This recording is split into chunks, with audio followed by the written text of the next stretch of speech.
Parang hotel lang. Nasa hotel lang ako. Tingnan nyo. VIP. Sino? Makita ninyo dito. Yung ano niya, yung shower. Napakalinis, diba? Tingnan mo. Napakalinis. Iba yung shower niya. At iba din naman yung CR dito. Iba rin yung CR. See, makikita ninyo ang aking room. Ako lang dito mag-isa. Yan ang kinaganda. Ano man ang mangyari, ready ka talaga. Kasi pag meron kang kasama sa room, hindi ka makatulog ng mabuti. Meron pang ref siya dyan.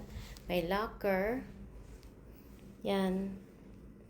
Ito pa, may TV mismo nun sa harap.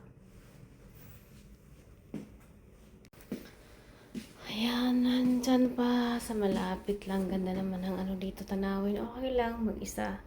3 days ako dito ha. At least, pagpahinga na ako muna.